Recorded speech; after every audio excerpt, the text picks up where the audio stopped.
ama bunye ama patelo fula Akwayeto Kubeyeto abwe sofe Akwayeto Kubeyeto Bomete du kombe da pafe nu aleba makana kina jitaze moteo Abwe se manu wabu kelo abekan le ba mabu resegbe abekan Julien ba lopia le sepeo Vite du kwe kumbo comme la loi sache pour François et te beau à boutou Et na yivi se no bubeo se kazeno kuwe so angunga comme masima e cimetière lebeo Anwele kwe ye ngo ne poje razona kwe ye bon cimetière le kwe ye se no sa fazele Oh mangwe ye Amoyi mon roger avec un simeyon mais oh Mon me anya jeme akeo ya pila zanu Ibo akwe akafelizo Adepo api mate Breza Gabrielo Abweso baso leba Oh mengwe ye Kwa yikiso bage Tano sopi terezo wi Sabia ou vivre non, pas de ça, ma pas non, y'a envie quoi président.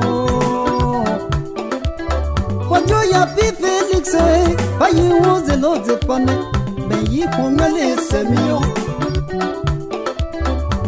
Quand tu investis, on a tout ton gosse, assis taper la gie, on y a colo. On a boisson les œufs, Michel la rosée.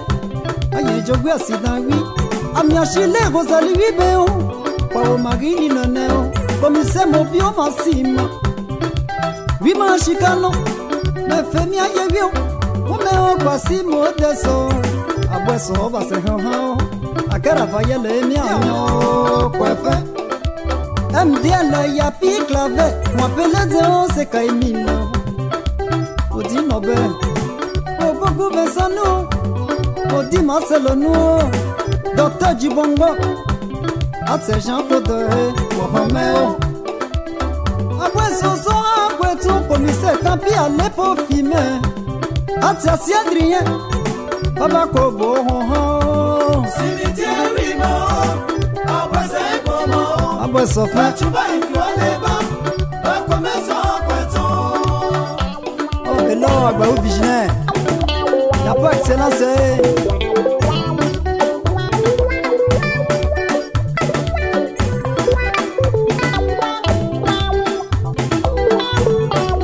Alino Gaucher Abwe son femme de Swansea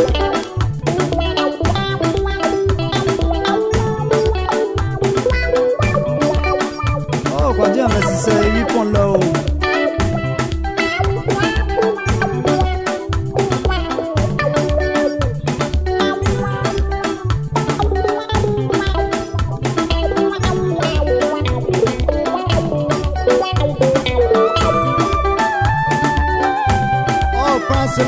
Johnny, go Johnny.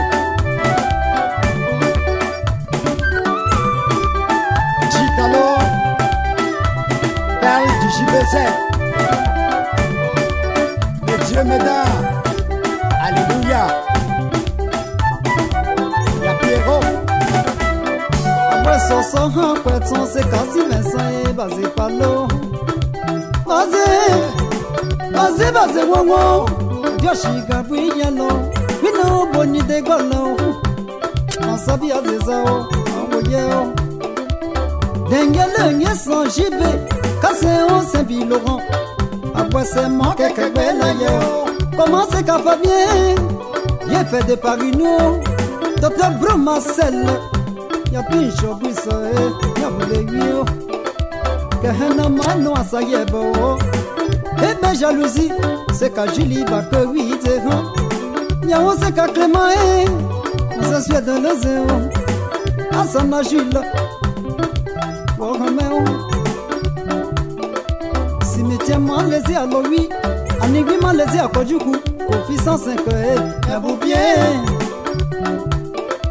À Moussa Joséphine, c'est que la ne voit pas.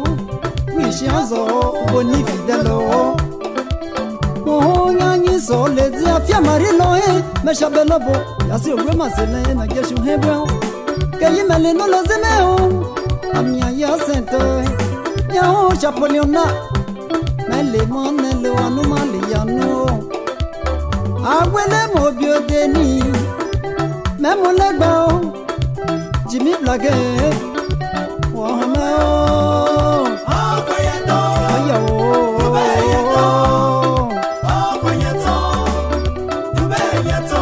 Clément Abou Roger